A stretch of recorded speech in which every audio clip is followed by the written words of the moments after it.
पुत्र ध्रुव, ध्रुव, पिताश्री, पुत्र ध्रुव, पिताश्री आ रहे हैं, मुझे कहीं छुपा दो। क्यों बेटे?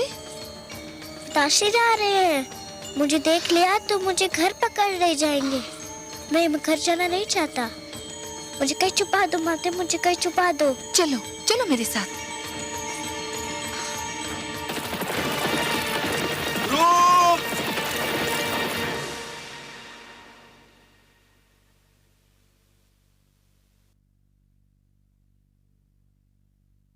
राजा ध्रुव कहाँ चले गए हैं माते? जहां भी गया हो, तुझे क्या करना है? मेरे लाल, जिस दिन तेरा जन्म हुआ था उसी दिन मैंने स्वप्न संजो लिया था कि राज मुकुट सिर्फ तेरे ही सर पर रखा जाएगा। उसी दिन मैंने मन में ठान ली थी कि राज सिंहासन पर सिर्फ तू ही बैठेगा, चाहे उसके लिए मुझे कुछ भी करना पड़े। भगवान की अपार कृपा है कि मुझे कुछ नहीं करना पड़ा। ध्रुव स्वयं ही चला गया। तेरी राह का एक ही कांटा था, वो भी दूर हो गया। परंतु पिताश्री तो उन्हें ढूंढने गए हैं। ढूंढने नहीं गए हैं पुत्र, ढूंढने का स्वांग रचा रहे हैं। नहीं तो संसार कहेगा कि पिता को पुत्र की चिंता ही नहीं।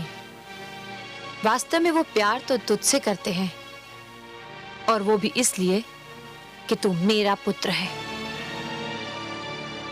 अब शीघ्र ही भोजन समाप्त कर ले, हमें बहुत से कार्य करने हैं।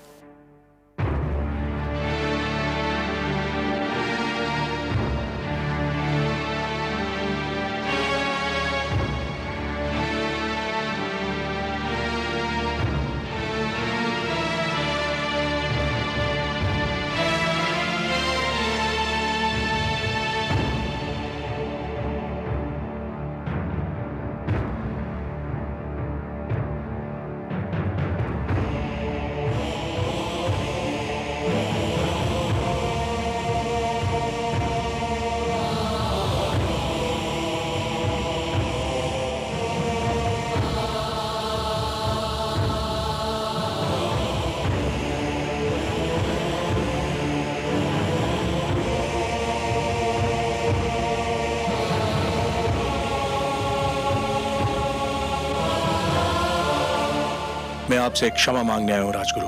क्षमा? मुझसे क्षमा? किस बात की क्षमा? मैं क्षमा मांगने आया हूं राजगुरु अपने उस भूल की कि मैंने आपका परामर्श ठुकरा दिया।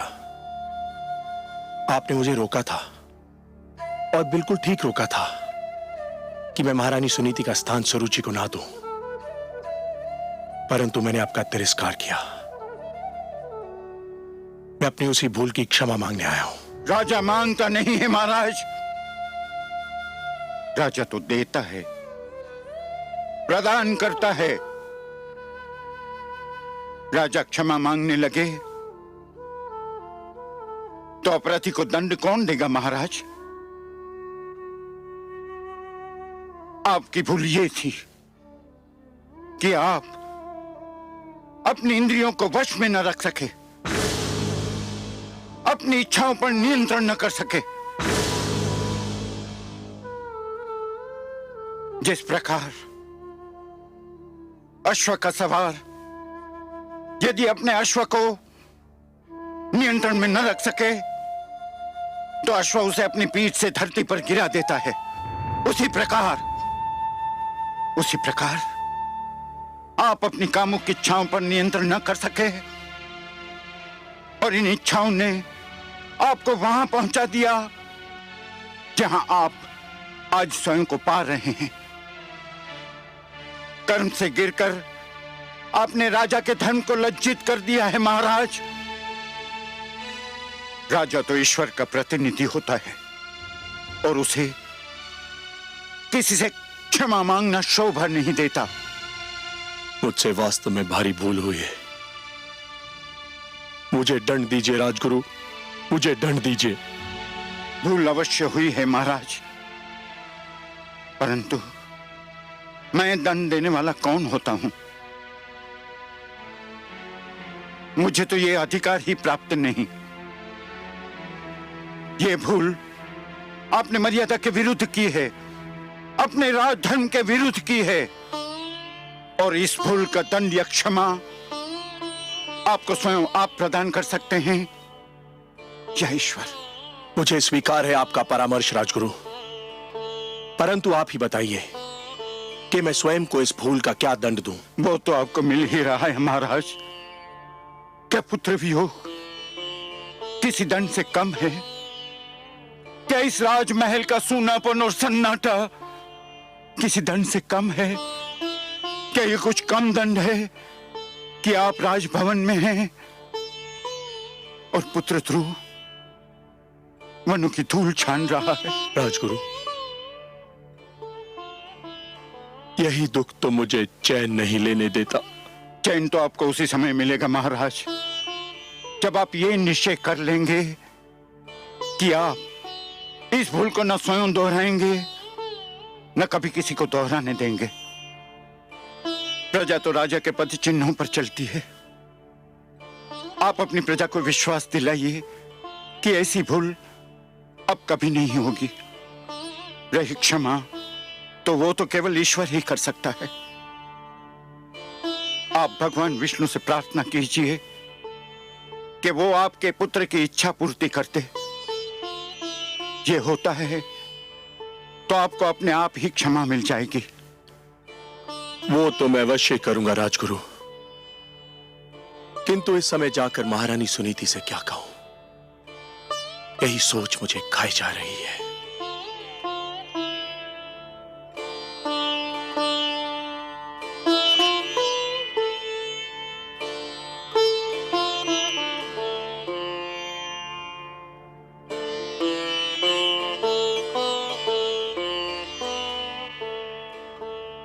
कुछ तो खा लीजिए महारानी जी।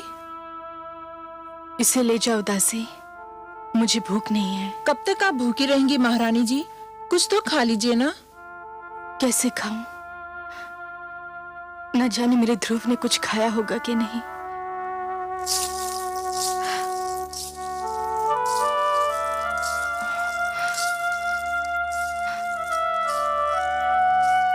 मेरा पुत्र महाराज?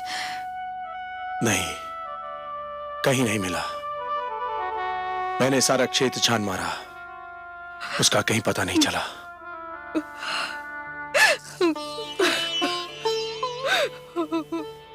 सुनीति, ये सब मेरा ही किया धरा है। दिग्विजय उतानपाद अपने अनंतपुर में पराजित हो गया। सरूची के मोह जाल में आकर हमने आप पर और अपने पुत्र ध्रुव पर बड़ा ही अन्याय किया है। ऐसा ना कहे महाराज, ये सब मेरे भाग्य का खेल है। एक बार और चेष्टा करके देख लेते हैं। इस बार मैं भी आपके साथ चलूंगी। वनों में, पहाड़ियों में, घाटियों में, हर जगह उसे पुकारूंगी। कभी तो सुनेगा अपनी माँ की करुणा भरी पुकार, कभी तो सुनेगा। एक महारानी होकर आप भटकती फिरे, नहीं, ये उचित नहीं है। महारानी सुनीति एक कदापि उचित नहीं है। एक महारानी के लिए उचित नहीं, एक माँ के लिए तो उचित है। पुत्र ठोकरे खाता फिर रहा हो तो माँ को महल में चैन कैसे मिलेगा? देर हो गई तो वो हमसे और दूर चला जाएगा। चलिए महाराज, चलिए।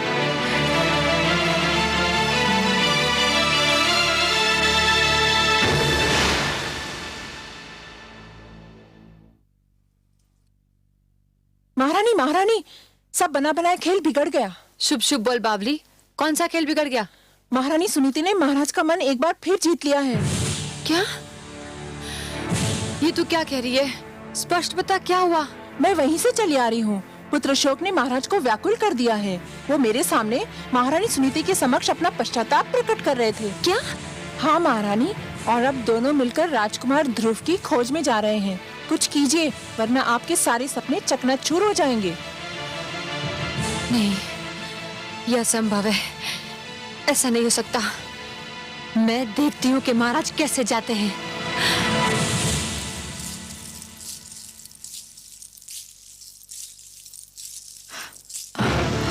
आप कहाँ जा रहे हैं महाराज? क्यों? क्या मुझे कहीं जाने के लिए तुम्हारी आज्ञा की आवश्यकता है? हम अपने पुत्र को ढूंढने जा रहे हैं, जो केवल तुम्हारे कारण राजमहल छोड़कर चला गया है।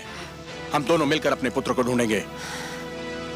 ये अचानक पुत्र मोह कैसे उमड़ा है महाराज? पिताश्री ने आकर मेरे नेत्र खोल दिए हैं। मुझे आज ज्ञान हुआ है कि परिवार में पिता का क्या महत्व होता है। मैं भटक गया था। पिताश्री ने मुझे सत्य का मार्ग दिखाया है, और अब मैं इस मार्ग को कदापि नहीं छोड़ूंगा। कान खोलकर सुन लीजिए महाराज, मैं आपको कहीं नहीं जाने दूंगी। तू मुझे जाने नहीं देगी? तू रोकेगी मुझे? हाँ, मैं रोकूंगी आपको, क्योंकि मैं आपकी पत्नी हूँ। तू पत्नी नहीं,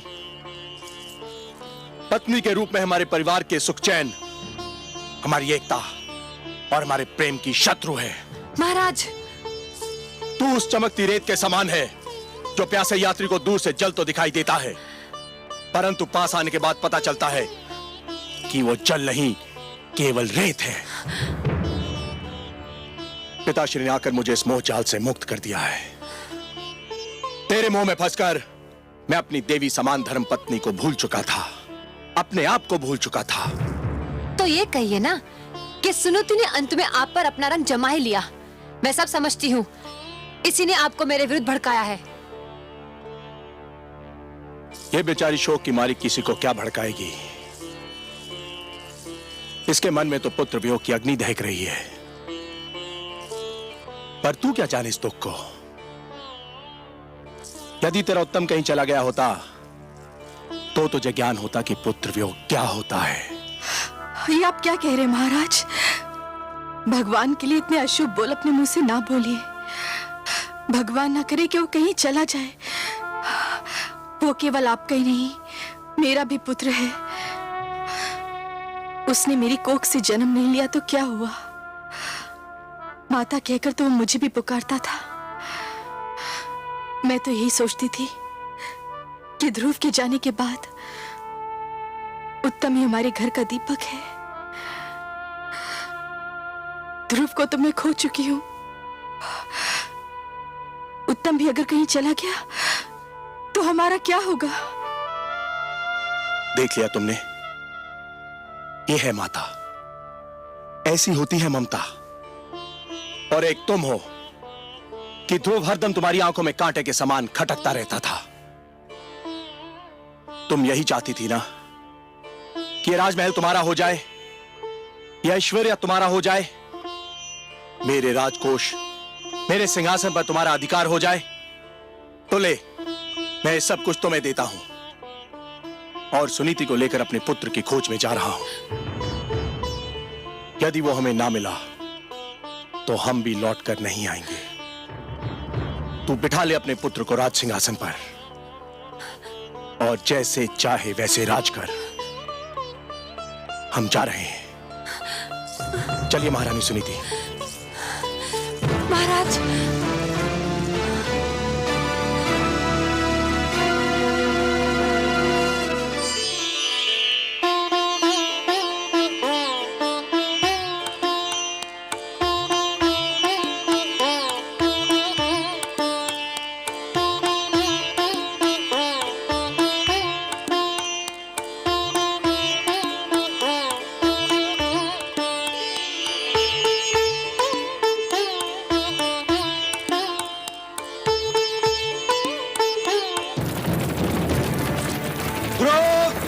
ध्रुव!